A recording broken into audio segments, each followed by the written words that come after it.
What's up, everyone? Welcome back to a blown-out ass edition of the Ranked and Relentless podcast. This motherfucker decided to touch us like the second we go live. This is a show where, whenever we're not blowing out our webcams, we talk about your favorite new and retro albums, and we give you our top 5 songs from those albums. I'm Rob. I'm Austin. And this week, we're talking about Mushroomhead. Yes. Savior Sorrow. Save, as in save your sorrow. Savior. But, like, it's not spelt that way, and I don't like it. Yeah. And it's like God's sorrow. it's goofy, isn't it? Whenever it's literally the whole the bit is save your sorrow, but they spelled it save your sorrow. But, I mean, when we did A Killer's Confession, a song made the list off that album just because of the line, I already told you to save your sorrow. Mm-hmm. Yeah. Makes sense. So we're doing that. Good song. Good album. Yeah, we're doing that. This was a band that, I don't want to say was forced on me, but whenever Slipknot reached its peak, there were a lot of people going, yeah, but like, they fucking stole Mushroomhead's whole thing. I think that two bands can exist in the Midwest doing a similar thing around a similar time, and that's fine. Right. But, I mean, yeah, Mushroomhead did hit the scene first, so I definitely understood. But it's also, and as much as I love Mushroomhead, I would say Slipknot's a more consistently good band. I will say that. But, like, okay, so Slipknot started technically 2 years after, before Corey, and they added 6 more people to the band. When did Mass start for both of them?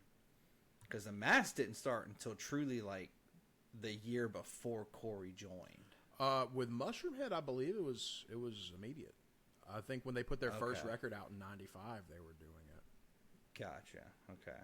Yeah, because it was about like '98 when Corey truly joined. That's when the Mass really like was the big thing. Yeah. So I became a fan in 2008, so it was the year after this album came out. I'll tell you what happened.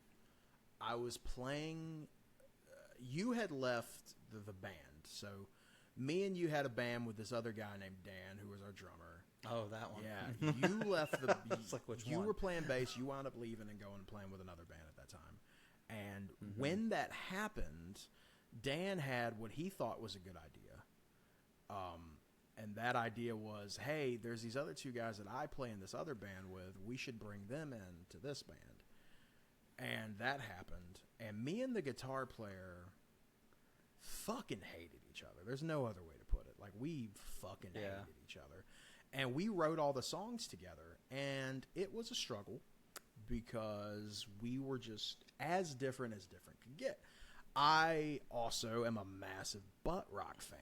And this guy is the furthest from that. This guy listens to like 5 bands. He listens to fucking Smashing Pumpkins, which was his favorite band. We know my opinions on... I try not to say the lead singer of that band's name too much on the show because he does own a wrestling company who I have worked for one of their subsidiaries in the past and would not like to inadvertently burn a bridge. But no one's, I don't think, ever accused him of being a good singer. So let's just leave it there. And that's kind of my opinion on Smashing Pumpkins. It's like, man, dude, they're like, they're good. I think writing, but they're good. I think the writing is fantastic. I think they're one of those bands that I put them up there with Deftones. I much rather see somebody else do one of their songs. Speaking of Deftones, I'll give you a great example of that. I saw a video earlier of President doing Change from Deftones. Really? It fucking ruled. I've been hearing some little things like, so just having YouTube music play in the background. I have President, which is kind of like a random song will pop up. I'm like, oh, this is Yeah. So like I'm trying to get more into them. I'm trying Well, to there's like 7 songs I've been altogether. There's not much. There's like 7 songs. There's AEP and then like a few singles. There isn't much, but they're enjoyable. I like them. But yeah, them doing Change was really fucking good. But yeah, like this dude, like his favorite band, Smashing Pumpkins, and like he tries to sing like Billy, which I don't know who tries to do that, but he did. Kind of looked like him too. It was weird, but it was weird. It was weird, Your Honor. But yeah, so like Killy Borgen, that's his name. So Smashing Pumpkins was his favorite band, and then like who else did he fucking listen to? Like Violent Femmes, Probably Five Finger. No, nothing like that. Really? Nothing like Okay. that.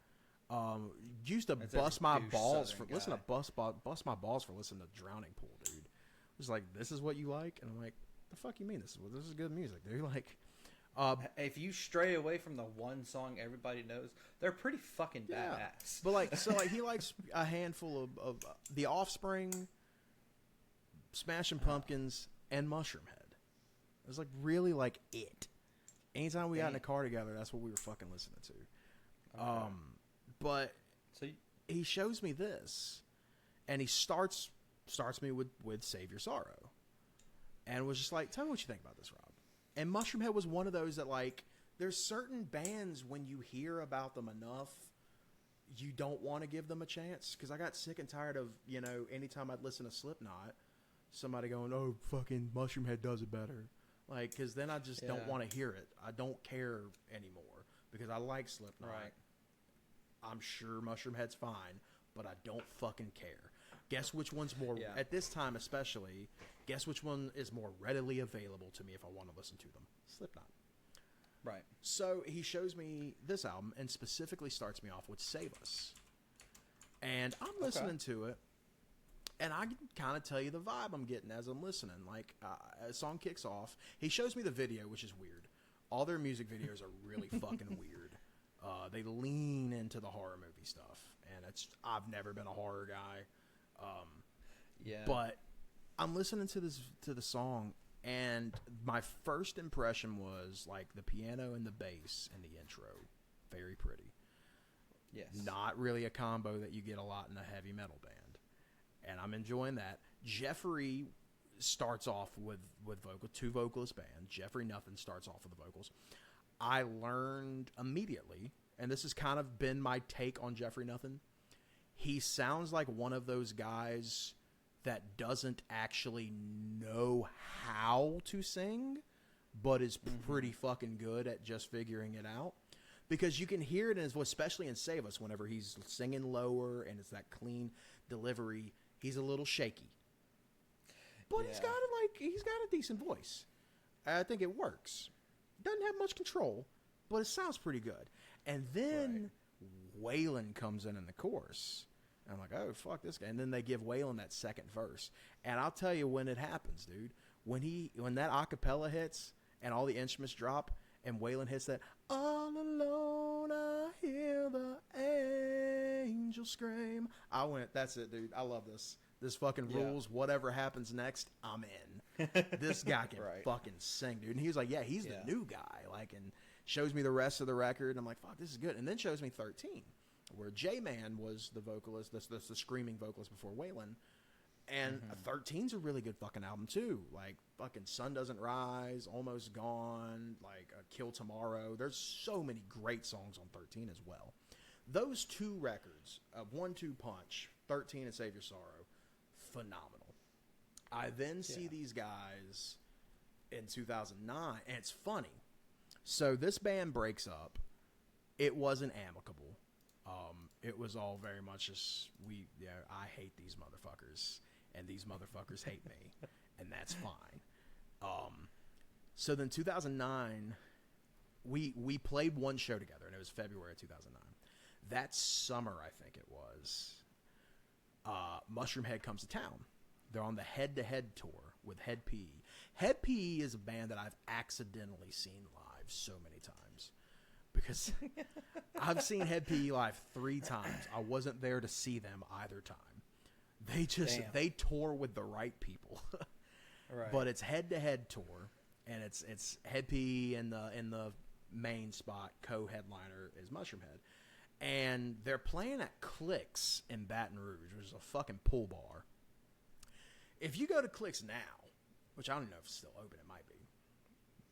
No, it's Gone. I went, dude. I went like probably back when I was still working at EA, so fucking 10 years ago or whatever.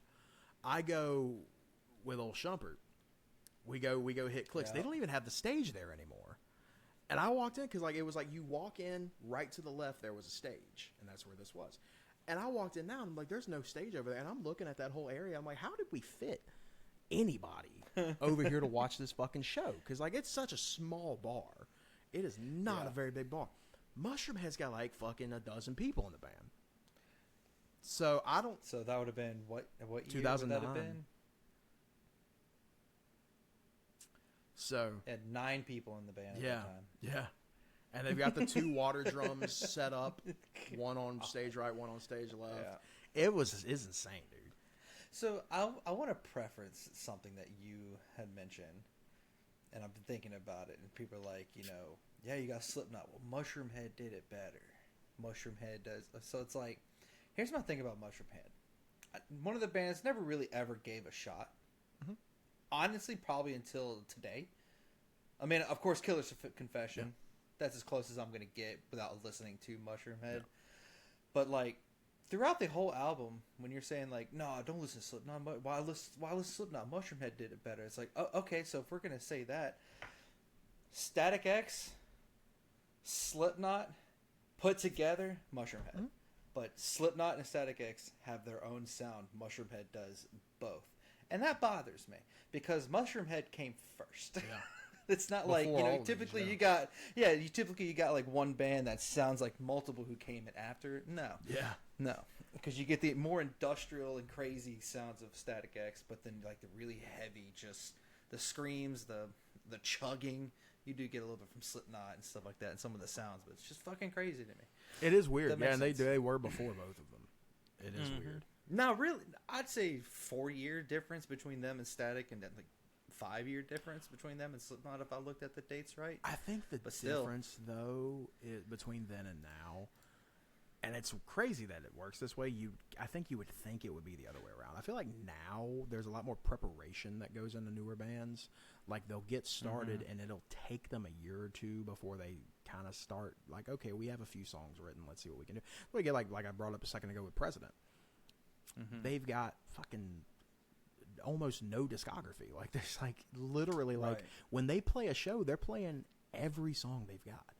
Like, there's like 8 fucking song set lists because that's just what they've got, and that's been over a year or 2 now. And I mean, fuck, we're talking about like this lead singer's been in the business for like 20 fucking years or whatever, and they're still so much slower. Back then, people are hitting the ground running quick, dude. How many bands do you hear about back then that? Like big bands that like they get started in the same fucking year release their debut album. Pretty much, that was a big thing back then. So Mushroomhead, like they were while, you could say I was only a few years before. They did a lot in that few years. Yeah, I mean, started in '93 and by 2000, even by 2000, by 2000 they already had 4 full albums. Yeah, self-titled came out in '95. Yeah, like... But also... 6, 7, 8, 9, 10, 11, 12, 13, 14, 15, 16, 17, 18, 19, 20, 21, 22, 23, 24, the 25, members? 26 members they've dealt with. Well, it's in fucking insane. Skinny's a prick, apparently. The drummer, Skinny. He's a fuckhead, apparently. Okay. Nobody fucks with him anymore. Well, like in Gravy, it was weird. I think Gravy left the band because... When I saw them, it was this lineup. So it was vocalists were Jeffrey Nothing and Waylon. Okay. Guitars was Gravy. Bass was Pig Venus. Drums. The fucking nicknames. I know it. Drums was Skinny. Which would have been Daniel Fox. Little Dan. Is that Skinny or is that no? Skinny Steve Felton. Okay. Little Dan was doing water drums at this point. Okay. And then Stitch and Schmatz were keyboards and turntable. And then now you fast forward. Now they're doing Waylon's got a bunch of these old guys together to do the X Faces, which is appropriate. It's more actual people in Mushroomhead than are in Mushroomhead right now. So it's Skinny and a bunch of other motherfuckers. I think some of their recent stuff is fine, but it's not Mushroomhead. Because it seems like Jeff, Tom, and Steve are the only original members still to this day. Jeffrey Nothing hasn't been in the band for years. And talking about Jeffrey Hatrix, yeah. Hatrix? Yeah, that's Jeffrey Nothing. He hasn't been in the band for years. Oh, I see. No, it's... Sorry, yeah, Jackie. Jackie LaPonza, she did guest vocals on 13 back in the day. But she became a full member only within the last few years. Yeah. But anyway, so Waylon's got the X Faces now. Gravy's with them, which Gravy had come back to the band recently. According to Mushroomhead's Wikipedia, he's still in the band. He's clearly not because he's touring with the X Faces.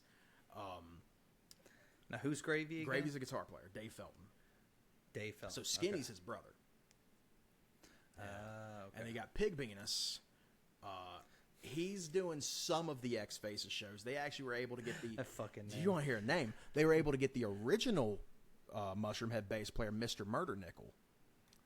Mr. Murder Nickel. So Mr. Murder Nickel and Pig Venus are swapping out bass playing duties. They've got... Well, they're brothers. No. There they was are. Joe and then Jack. Yeah, they are. Yeah. Mr. Murder Nickel and Pig Venus are brothers. You're correct. Yeah. This makes sense. Yeah. This makes sense. Yeah. It's all coming together. And then they've got J-Man and Waylon. And, like, whenever they do... Like, J-Man only does the songs that he was a part of.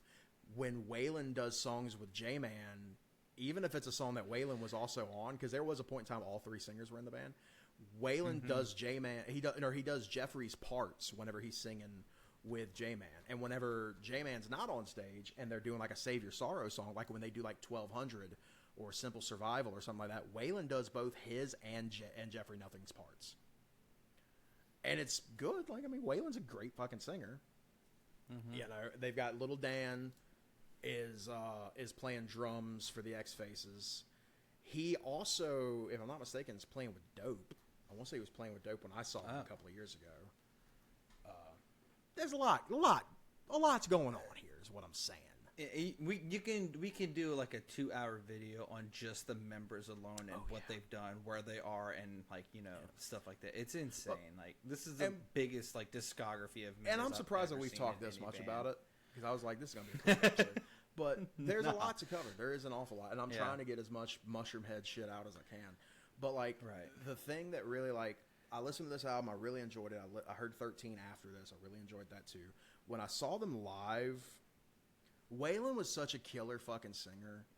Like, and his live presence was so fucking unbelievable. So, like, they don't, like, you see, like, if you watch any of their music videos or seeing their promotional stuff, they've got all these ridiculous, like, intricate costumes and masks and stuff. Yeah. On the first head-to-head tour, I'm sure it was logistical because it's like, hey, like, there's 9 of us. We've got to get on these tiny fucking stages. We can't bring everything. So they all wore a centralized outfit where they all did some variation of a green duster jacket and a porcelain doll mask. So I've actually got... I do like that look. I've been looking at like their different masks and stuff like that because they're not like mask oriented. I would say Slipknot. Like they have Slipknot has eras that they've used and like there's meanings behind the mask. No, Mushroomhead just kind of seems like they're just together, doing the same things. And when one changes, they're all change with. Yeah, so, and that I love that. So look. This was whenever I saw them. This is Jeffrey Nothing. He's got the pigtails on his. You can't see it here. There's a chicken right there on the front of his gimmick, and he would just like every once in a while he'd just look down and start like slapping the chicken. He'd choke it a couple times, like fucking chicken. Like it was funny. Here's Waylon right here. Waylon's pants were undone. I don't know why. He had his fly down. His buttons were unbuttoned, but his belt was still holding his pants up. I don't know. But so they do Save Us. Now, whenever they do Save Us, whenever they go into that, right before that real heavy bridge part, they drop it down and play a bit of Embrace the Ending. Oh. And so when they do that live, when they go straight into the right now, all alone. And when they do that, Waylon picks his mask up. And I don't know why that was just such a crazy thing to me. Like, people knew what these guys look like. It's like with Slipknot. Like, we all know what these fucking guys look like right now. But Waylon picking that mask up, just that intimate moment where just like he is completely commanding the stage. He's singing his fucking verse from Embrace the Ending. And it was just, I don't know, dude. Like, I haven't felt that, like, connected to an artist in a long time. Like, I feel like that's a high I've been chasing ever since. Just like that. It was like not just a reveal, but it was like a vulnerability. The vulnerability, you know, from him. Just like, you know, you not only you see a mask, but now you're seeing this man sing. I do have my own little issues with Embrace the Ending. We can get to it in a bit, but like the vocals, absolutely fucking beautiful. You know, it's just kind of like, and just to see that had it just absolutely badass. Oh, dude, it was insane. It was insane. And then right when they go straight into the heavy bridge of Save Us, he just puts the mask back down and it's just back to business. Back into it. But like, yeah, that vulnerability and that connection, that artist-fan connection was something that I always wished to God I could recreate in my own way. I don't know if I ever have. I hope maybe my commentary makes people feel something that would be cool. I know as a singer I never fucking did. Not just like, hey, let's feel this song. Let me show you how I feel. Show you my emotions. Let me project to you. He's not just, hey, we're just a band in a mask singing he's not good. just lifting like, you know, his mask up. He might as well just be opening his rib cage and showing you what's on the inside. Yeah, like that's kind of what it was. Yeah, it was sick. But yeah, so that's why like this is such a cool band for me because it was such a cool experience. It's a time where I'm going to concerts all the time. My old guitar player and drummer were there that night.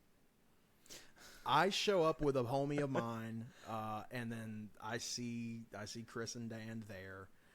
Damn. And like, me and Dan were still cool. We always stayed cool. Yeah. Like Chris was like, "What's up, man?" Like, just to put a button on this, we're almost a half an hour in before we get into this tier list. On the drive home, I saw them get pulled over on the side of the road, so that was funny. I won at the end of the day. I don't know what to say. Yeah. But Dan was just in his own world. Chris was anyways. I didn't fuck with that. But I do fuck with this tier list though. Yeah. And this color scheme. So we're gonna go ahead and fucking get into this. Oh, nice. There's just a blue ass record. I do fuck with that. Yeah. Dishonorable mentions. First of all, overall record, I gave it a 4.0. What have you got? Funny enough. Where'd it go? My screen disappeared. Give me a second. Oh, fucking God. I got a 4.1. Okay. Fuck, you liked it more than me. Ain't that wild? And honestly, that it shocked the shit. That's why, like, I looked at him like, huh. Because Jimmy Eat World got a 3.9, and I fucking love that album. Yeah, there was variables. This one, there was, but this one was just like, there's one song that was like, I don't know what the fuck they were doing. I don't know what was going on. It's too much. It's all over the place. Kind of like, it was like every aspect of the album, they're just like, throw this shit in there. We're going to fuck it. I think I know what you're talking about. So let's go and talk dishonorable mentions. Let me hear it. Cut Me. Yep, that's mine. Just, what are we doing? I hate that fucking song. I don't hate it. But I don't like it. got a 3 because I went back, listened to it twice, and I was like, what the fuck is happening? And it kind of like started kind of resonating a little bit, but it was just like, there's so much going on, but there's nothing going on at the exact same time. I said that, so first of all, the only real note is that it's extremely haunting, which it is. That intro is very haunting, and as we've established, I'm not a big horror person. But then I wrote, kind of just feels thrown together. Like a lot of the later tracks. Like there's a few tracks towards the end of this album that it's just like, what are we doing? Right. Like, here's my notes. Intro was just a mess. The one and only true, like, absolutely just bland song of this whole album. I kind of mentioned earlier, like, one thing I liked about this album is, like, okay, yeah, there's a lot of moments like, all right, this is Mushroomhead. This is their sound. This is their stick. We're getting it. But there's a lot of stuff that they changed. We got some soft songs. We got some kind of like a dark alternative type of heavy song. Like, you know, they're not just a one, you know, trick pony, but then it was just like, it was very bland yet all over the place. Yeah, that's fair. Fair assessment. That was it, you know. But like, still got a 3. Yeah. I did enjoy the vocals, because the vocals is one thing I thought. There's one part of this whole album like, ooh, the vocals, whoever that was, if it was Waylon or somebody else, man, that was not it. That was like, it was too Dracula-esque. It was like, oh, yeah. I'm like, nah, dude, stop it. But it was just one, like, I'm talking like a couple lines in the song that made me just, ooh, no, everything else is fine. Is that song going to come up later? Because like I kind of want to hear what that is. Hold on. Because like if it's something that's on either one of our lists, like we can touch it when we get there. But. It might be if it's on your list. It's not on my list, but yet the song still scored. I'll tell you now, the song still scored a 4-1. That's good. But it's not on my list. So it's right there. But yeah, cut me. Yeah, cut me. Could have been an 11-track song, and this ain't this. Because even like, all right, like I don't know if this is on yours. Right after that, I guess it would be like kind of a second. This honorable mention, I'll just go ahead and throw that out, was Embrace the Ending. God, I love those vocals. Yeah. I didn't think I would after listening to it again, but the music in the background was just like, I like horror. I like haunting stuff. None of it felt like, hey, we have this beautiful piano, but let's chop shit of it. I think the presence of the bass is probably because like and it's like the bass has got this real like crunchy sound to it, and then you've got the classical guitar that's real plinky over that, and like yeah, I can. And then you got the vocals, which is kind of cool, but also sounds like he was just taking just the longest shit in the world, rehearsing what he was doing, and somebody just scooted a mic under the door and like, guys, record this. He's doing it right now. There is a lot of reverb on the fucking. I get that. Well, look, yet again, I mean, a beautiful song. Leonard Skinner recorded in the fucking bathroom. Any of us can. Like, I mean, you need some reverb. True. You gotta do what you gotta do. Yeah. So who's going first? Oh God, dude, I don't even know. I think I messed up my. No, it is me actually. Okay, so what's number 5? Bruh, Burn. Burn and bleed and refill the cage. Burn. Not sure what the lyrics were. Didn't really get a chance to like actually look down the lyrics, so I'm probably just letting you know. For this whole album, I don't know what any of the lyrics truly are. I know some of them because it's tough to find some of them, if we're being honest. Yeah, Burn was just like, I don't really have too much I really could have said about it other than, man, like it was good, it was heavy, classic Mushroomhead chugs. I fucking enjoyed the shit out of that pre-chorus to like chorus thing. I don't even know if there was a chorus to it, but that the chorus is the burn and bleed and refill the cage. Yes, enjoyed the shit out of that. Other than that, it's just Mushroomhead to me. Like this was just like Mushroomhead through and through. You got heavy chugs, they're just fucking going at it. There's so much sounds in the background, but you know. That one didn't make it for me, but I did specifically mention that is an excellent chorus. Yeah, I love that chorus so much. I just think the verses are just okay. Yeah, but that's like Jeffrey's singing in that chorus is some of Jeff's best vocals on the whole album. And the biggest take for me on Burn is the drummer. One of the few times like this dude's like, I really enjoy, because like he's doing a double kick. And then he's doing something, and he does the exact same double kick with an extra triplet into it, and it just kind of threw off. Like, it didn't like throw it off, but like kind of gave it a whole different like 5 for me on that second part. I'm like, oh, this is kind of sick. Oh, we're changing it again. Oh, there's another change. I'll tell you right now, it was probably just knowing how Skinny is as a drummer. It was probably all accidental. Makes sense. It was probably all accidental. Because I will say this, is he a good drummer? I can hear it, but man, that dude is all over the place. Yep. Like he's almost worse than Joey Jordison, just being all over the place. Well, and that's the thing is, Joey's reason. One that like I always thought he was just chaotic whenever I was younger. But like as I've gotten older, like especially watching comparison videos of him and the other Slipknot drummers, like he actually was the man. Like he actually was like, really fucking good.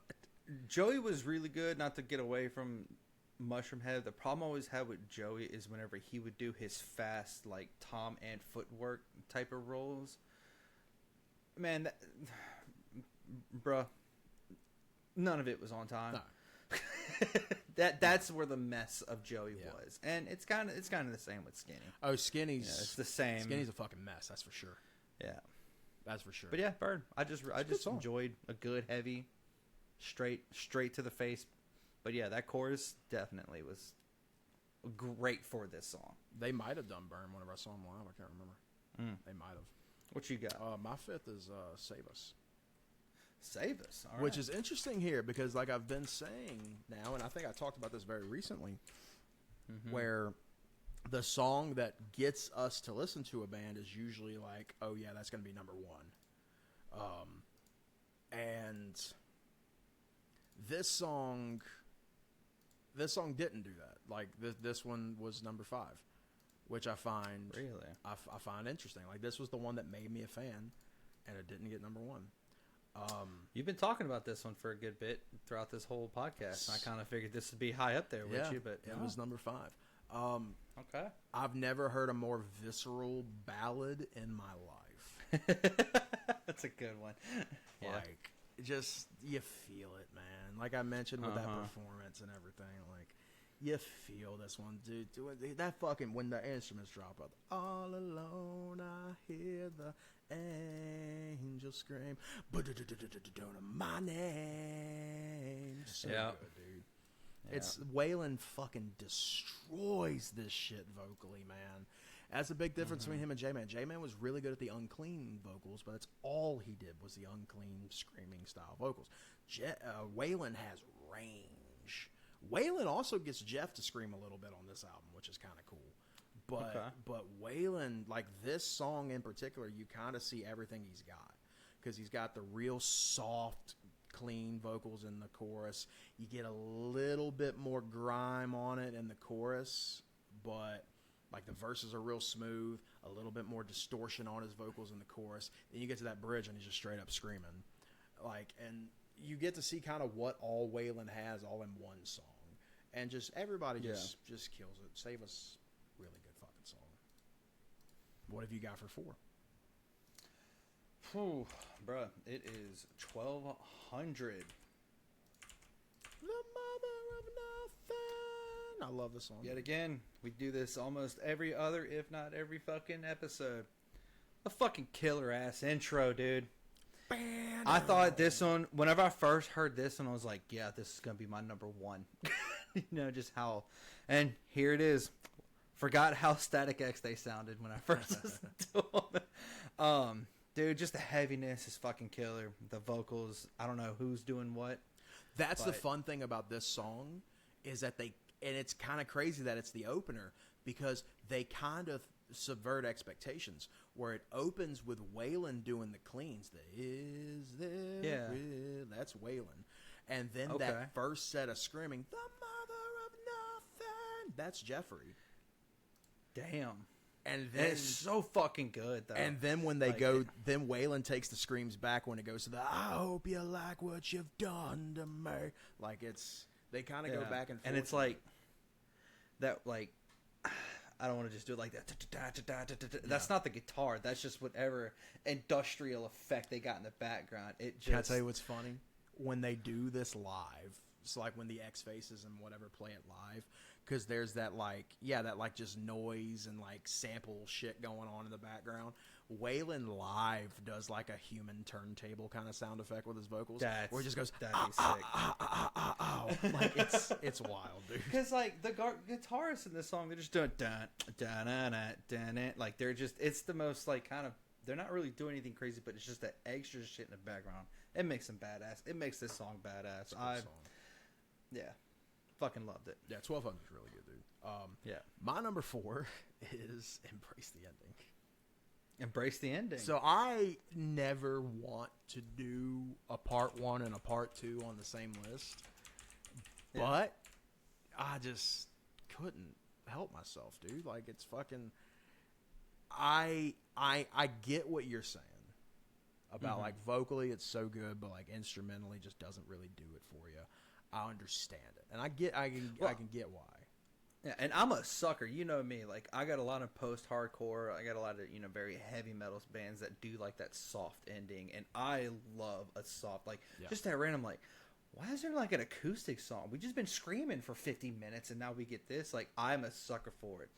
When it started, I'm like, okay, the vocals, I'm like, okay, they're doing their classic, just weird vocal effects. But it's just, like, there was, and it might have been the bass. I'm trying to even kind of like have it in the background to really pinpoint it. There's a certain instrument in the back that just like it threw it off for me. It could be the bass. The bass is a little too punchy in the mix, in my opinion. Still got a 3.8. Like it's still good. Up there. It just that's what Burn got for me. Nice. Yeah, it's beautiful, man. Like I especially seeing it live, because I had no idea, because this is back before like Setlist FM and all that. I had no idea that they were gonna fucking break into Embrace the Ending during Save Us, and I'm like, holy fucking shit! And that would be badass. That makes a huge imprint, And then just I kind of, this is gonna be crazy. So like I feel like you have to compare Save Us and Embrace the Ending to Vermilion's Part 1 and Part 2 off of fucking Subliminal Verses. I feel like you have to do that. I like Save Us a lot more than I like Vermilion Part 1. Mm-hmm. I don't like Embrace the Ending quite as much as I like Vermilion Part 2. But I think it's like it literally scored like 0.1 higher than Save Us. Like it's right fucking there. Like it was. I said I don't know how it's better, but it is just by a little. Like and it's so beautiful how like it follows vocally. It follows the same pattern, just with slightly different lyrics. The All Alone, I Hear the Angel Scream part that he usually holds out, and this song now becomes Welcome the way that we embrace the ending, and it's just so dude. I'm a sucker for simple shit like this. I don't know, man. Yeah. But yeah, man, it's understandable. Me and some good ballads. And I could tell you what it is. I've pinpointed it. Okay. My problem with Embrace the Ending. The guitars, it's like they're strumming one note. Yep. But there's a reverse sound that's happening. Yeah. Like it's almost like it's trying to get. That's what it's like. That's it. That's the one thing so about it. It's Stitch's fault. Yeah. It's Stitch's fault. Yeah, he's on the turntable. It's his fault. Other than that, got it. Yeah. That's the thing that just kind of like, what is that? Yeah. But yet again, I do agree with you. I fucking love the vocals. I love the vocals style. On this album. It's really fucking good. Yeah. So what have you got for 3? I got a heavy one. Of course, it wouldn't. Bruh, it's Damage Done. Yeah. Very dark. They did this one live. Extreme industrial as they can get, to the point some of the chugs and the sound, I'm like, fuck, is Jonathan Davis in this one? Get in line, get a fucked up high, dude. It's wild. And it's just like this one, it was one of those, like I was listening to it like, wow, every sound, everything that they did matches perfectly. It's not like one thing's overdone here, one thing's not done here. Like Damage Done was just that good, just dark, heavy. I just really enjoyed it. It's just under Save Us for me. It was right there, dude. Damage Done was almost there. They did it live when I saw them. I love it's got like this old school, like almost like trap ass sounding intro. And then I love the song's got Final Boss energy written all over it. It does, and that's one thing I kept thinking about, because like I think when it goes back in the chorus, there's like that dun dun, and it's like this weird like doll like dun dun, and just back in the head, it's like, what the fuck was that? Yeah. It's badass. Loved it. It's just a weird shit that they did. And I would tell you this now, man. If we would have done this podcast and you would have done like Mushroomhead, we're gonna listen to this album like 10 years ago, this might have scored a 2. Yeah. Like in reality, how I was then and how I'm kind of like going about it now, because I would have hated this shit easily at least 10 years ago. But nah, that was Damage Done. we're now like, I love 1200, I love Burn. The top 3, these are definitely going in a playlist. Like for me, like I loved my top 3. I'm excited about this. I have a feeling I know. And I'm impressed. Yeah. I'm very like that's what I'm saying. Like when I was listening to this earlier, because like I would join. I'm like, damn, I'm enjoying this. All right, I can't just go this. Let me listen to it again. I'm like, fuck, this was. Yeah, I would have hated this a decade ago easily, but this fucks. Like I'm enjoying this. It's weird that I became a fan of it when I did, because in '08 I'm not like knowing I guess I am listening to new metal at this point, but like because I'm not a metalcore fan at all by this point. Like I would say when it came for this album, if you liked Wayne Static, if you liked Slipknot, and you did like Korn, if you like those aspects, that's like everyone. Like those 3 bands took aspects from Mushroomhead. I will give them that. Mushroomhead just did all of it. Like everything. They just all 3 of those bands. This is exactly what they are. Mixed together, and it's fucking wonderful. It really is. Speaking of wonderful, my number 3 is Just Pretending. Just Pretend. Okay. Dude, that's a single, if you ever heard one, man. That fucking chorus, just pretending that we're ending. Yeah. So good, dude. It's this song, it's one that they're doing a lot with the X Faces, and it makes sense because the song is very much a Waylon showcase. Like, Waylon does the majority of the vocals on the song, and he kills it, dude. Like, I think he's at his best in this one. I like the piano; just sounds so fucking amazing in this one. That's probably the standout instrument in this song for me. And just that's a standout in this whole album. The pianos, like, dude. What the fuck is the piano doing here? Smots is killing it, bro. Smots it fucking around. But yeah, dude, this is a great fucking song, dude. This is just the guitar and those verses, the dun dun dun dun dun dun dun dun dun, just holding it together, and chugs, bro. The tone of the guitars in this album was like, this is peak guitar tone for this era. You know, it's really good, dude. And 7-string Ibanez. Shit. 7-string Ibanez. Probably an old Geo. Yeah, you're correct. Fuck yeah. It's not Ibanez a crazy Geos fucking were guitar. So big then. It's not a crazy. That's just a 7-string Ibanez and fucking like B standard tuning. Fuck yeah. It's crazy. It works. It works so good. And that's not my favorite guitar brand. Not my favorite string fucking setup whatsoever. Yeah. But they kill it, dude. I agree. It's perfect for this. I agree. It's perfect. What have you got for 2? Man, one of the best, heaviest alternative ballads. Save Us. Like, that was one thing shocked me. Good. Beautiful lyrics, like beautiful vocals, of course. I really enjoyed the singing in this one of all of them, truly. But like, how do you have the most alternative but the heaviest fucking sounding in the world, dude? To just it's insane. But like, kind of what you're saying, like, I do agree with the whole like Vermilion Part 1 and 2. Kind of thinking about both of those songs, that's a good like perspective for me to think about them now. But dude, the back and forth vocals. Now that I know it's multiple people, but like didn't realize that. I thought it was just a lot of effects they threw on Waylon. I didn't realize, because I knew nothing about this band, but like listening to it now and realizing like, dude, it's so badass. Yeah. Like it's kind of like a shock for me to be like, yeah, you know, Mushroomhead's badass, because literally like 15 years ago when you were showing me this band, I'm like, who gives a fuck? Yeah, like, cool. They sound like everybody else, not realizing they were typically, you know, not to sound like everybody else, they were like the OG. Yeah. But it's just, you know, that's the unfortunate part. But like they also just never saw those same popularity that those other bands did. They really didn't. Yeah. Like, they weren't because that big. they're a little like, there's a little too much going on. Even like, okay, Slipknot has 9 people in their band as well. But there's not a 1,000 things happening in every single bar in their songs. There's emptiness. There's things that work together. It kind of feels like with Mushroomhead, they're all doing their own thing. Does it mix well?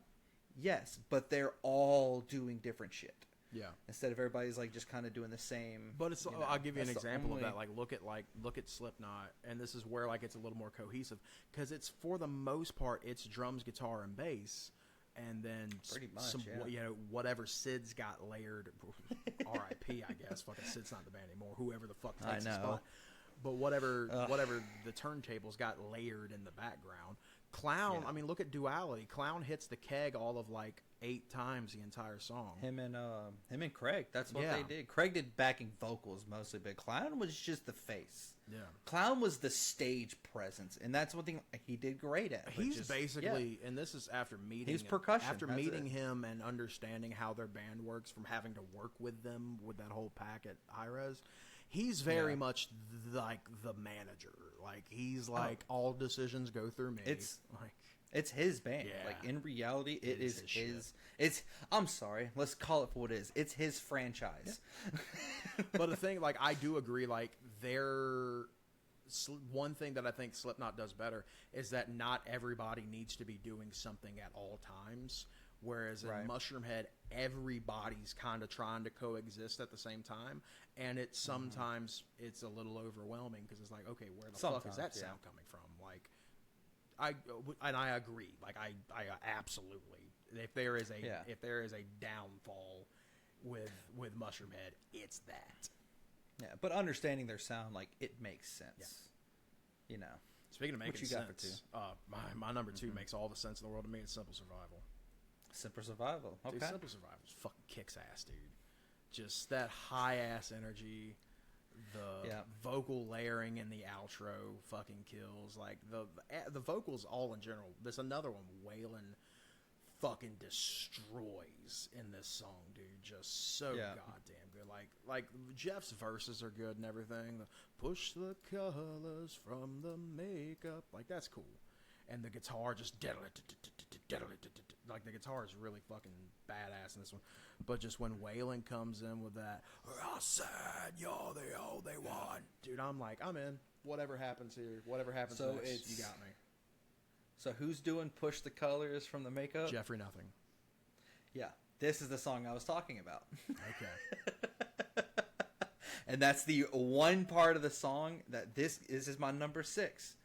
Music phenomenal, but that one part of the song, I'm like, yep, there's that sound that these early to mid 2000 vocalists did for some fucking reason. And because this is the only band I've heard that somebody sounded I won't say oh, where's the way home. So it's hey, bro, I've heard you do other shit in this album. Why now? And one of the, pretty much like you said, this fucking high energy this is a hype song, and you give me that when the band comes in. Hey man, you fucked it for me. What you just did vocally was very Cleveland Brown coded. Yeah. My name is Cleveland Brown, and I am proud to be. Yeah. That's all I just heard. That's funny. But I get that. But Waylon's the one that kills on this one. Yes. That he fucking does. You don't believe in me. You don't believe in me. The dude's so good. Yeah. Great song.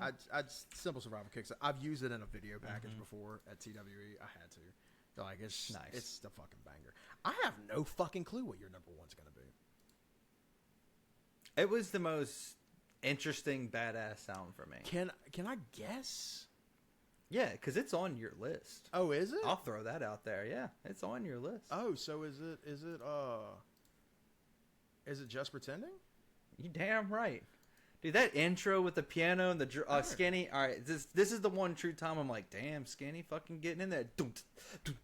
Just with the way the piano, that dark sound that this whole album is, bruh. And then when everybody comes in, this song through and through was the most badass song I've heard on this whole album to me. Just through and through. And honestly, I think the piano is what really just killer. Hit it for me. I was so convinced. I'm looking at this list and I'm like, this motherfucker's gonna have Erase the Doubt at number 1. No, Erase the Doubt is one of the lower ones. It's a middle of the road for me. Erase the Doubt's one of the. I said I can never decide if that Vox effect pisses me off or not. Yes, and it's also it's so weird because it's when they do it live, it's just they put some effect on Jeffrey's mic, and I don't know. Like it just, but like that's another one where like the chorus of Erase the Doubt is just so good that I kind of chorus is nice. Here's my notes on Erase the Doubt just to get through that. The vocal effects pretty fucking annoying. Yep. Because it's other than all that, throughout. the chorus was wonderful. Yeah. The chorus great. Everything else, nah. But nah, dude. Not gonna lie. Just pretending. That one, dude. The chorus was phenomenal. It was kind of more like it was still heavy, but it was more rockish, kind of like. But just dude, that piano, the whole vibe of the song was just like, just. I couldn't even really find the right words, but just other than saying that was a badass song. Not surprised to hear this was a big single off the record, huh? Was it? That makes sense. It was the second single. The first one was Simple Survival. And then it was this, and then it was Save Us. Gotcha. Yeah, Just Pretend. I mean, obviously, dude, no fucking argument for me. Just Pretend. It's on you. Yeah. Number one, if you want to guess. 1200. Yeah, dude. And I didn't know. Yeah. I didn't know it was going to be 1200. But Okay. I'm fucking pumped that it is, dude. Because 1200 fucking kills, dude. Mm-hmm. That. Like, So what the good. fuck was that's an intro? And just wailing just immediately. Is there really? Dude, so good. No build up. Just straight punch to the face. We're fucking What in it. You know, a and way I to respect the start shit out of the that. album. Yeah. I love the guitar and the chorus. So good, dude. And that chorus, the chorus, we need something new you've made up. That's so good, dude. And then you got Waylon coming in behind that. Way you give up is never enough. The way you give up is never enough. Dude, it's so good, dude. God, yeah. Like, and then when Waylon hits the, I hope you like what you've done to me. Just, there's so many different layers vocally to this song, and they're all amazing. They're, like, vocally such a, like, I literally wrote perfect vocals from Jeff and Waylon. Just perfect all I'd agree around. with that. Yeah, them going back and forth was stupid badass. Dude, like, it was kills. insane.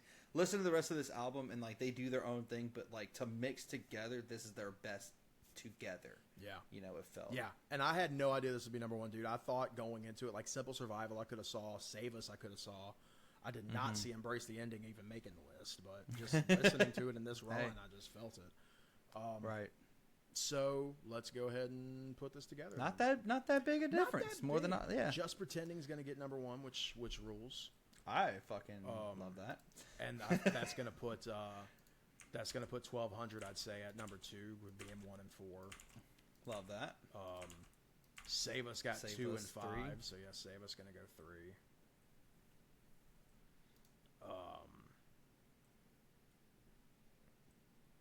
So that's, All right, we can stop there. So that's it's a good fucking top 3. You know, I mean, it's the singles. really Who the is. fuck knew? It's the singles. Which is funny. Which yeah. that part sucks because like I hate when it's like Well, I didn't know it was the singles. Well, I never heard well, this see, album. that's the thing. Well, that's the part that sucks. Is that like yeah, clearly you picked the best songs to be the singles. Why don't bands ever? Well, pick this a was shitty back then. This was back then where like the ratings actually made singles too. It wasn't just hey, let's just pick this one. This is the singles. They also didn't just waterfall fucking singles back then during this. Like you actually got what could have been on radio or what like what's that fucking radio thing you have? Sirius XM. Sirius XM. I don't have it anymore, like, but I did have it. Yeah, right. And so it makes sense. Makes sense to me why those would be. So let's figure out 4 and 5. Mm-hmm. I'm gonna put Save Us is on here. So Embrace the Ending can come down here. I think Simple Survival, Damage Done. I agree. Burn 100% kills. agree with that. Burn's Burn's good. It's just bass. It's Burn is bass. Like if it's you the just want chorus. them It's all 1 to chorus. 4. Yeah, It's all chorus. I do agree. As to where Damage Done is just an interesting fucking song. It's Final Boss energy, man. Yeah. So, number 5, Damage Done. Number 4, Simple Survival. Number 3, Save Us. Number 2, 1200. Number 1, Just Pretending. Couldn't agree more. That's a good. Fucking love it. That's a good list. And I meant to hit stop screen sharing, not stop recording. But anyway, that's the list. Yeah. I'm happy with that. I'm very happy with that. Damage Done, Simple Survival, Save Us, 1200, Just Pretending. That's a good list. I can see all 5 of those songs hitting a playlist for me just to have in random, just because. And that makes me happy. It's badass. Yeah, like that makes me happy. I'd love for you to listen to their album 13 that came out before this. I think I'll really give it a shot. 13. Yeah, if I like this, dude, and this shocked the shit out of me. I came into this today going, gotta listen to Mushroomhead today. Like I literally did. Like I did not. And 1200 came in. I'm like, I get you. Son of a bitch. The fuck was that? And then just kept going and going. I'm like, all right, there's little things here and there. I'm like, but fuck, that was good. I think 13 is a better record. Okay. It is, like stuff like Almost Gone is just more like of a straightforward, just hard rock song. Okay. Kill Tomorrow fucking rocks, dude. Like if you like stuff like 1200 and shit like that, like Kill Tomorrow is gonna be like, all right, what's going on here? Their big one on that record was Sun Doesn't Rise. That was kind of their biggest song ever, I guess. And that's not saying much because it wasn't that big. But yeah, Sun Doesn't Rise is a big one for them. Okay. I was very happy with this. As a Mushroomhead fan, specifically of this era, I'm very happy with this episode. This came out very well. Yeah. Let's go ahead and hit that wheel and see what's coming up next week. We added some new ones. We added Evans Blue in there. We had a little 5-finger in there. Royal Blood we put in. We did put Slipknot the end so far. We did. Okay. That was our last album, right? Yeah. It was a good record. Egypt Central. Let's see. See what happens. Oof. Are we getting a good Rise Against album? All right, we're getting a good Rise Against album. Right. Yeah. That's good. Suffer in the Witness. That's good, so that we're not talking about their most recent album. Which, if you want to know our opinions on Ricochet, go digging through the back catalog here. It had one good song, and it was still lower than mid. Yeah. It's unfortunate. Yeah, it was a rough record. But Suffer in the Witness, a really good album. Yeah. Though. This is one with Prayer for the Refugee and shit like that on it. That was my first introduction to that band. Oh, really? That's the first song I ever heard by him. You know what we were playing? Rock Band. So my introduction was Tony Hawk's Underground. It was Like the Angel. Oh, okay. Which was like their first record, Revolutions Per Minute. Yeah. The old shit. I didn't play Underground as much. I was more of a pro skater. I'm telling you, bro. After that Alkaline episode, I'm telling you, dude, that fucking Underground soundtrack is undefeated. Okay. That was my first time hearing Rise Against was that. It was like like the angel you are. So good. Tune in next week where we'll be talking about Suffer in the Witness from Rise Against. Love that fucking album. Yeah. Very excited, especially coming out of Mushroomhead this week. Hope you guys like this one. Let us know what your top 5 is, if you agree or disagree with us. Make sure you're following us on Spotify or YouTube, wherever you listen. Like the videos. Do your thing. And we're going to go play some GTA Online. Yep. And we'll see you next week. Till then, I'm Rob. I'm Austin. Thanks for hanging out.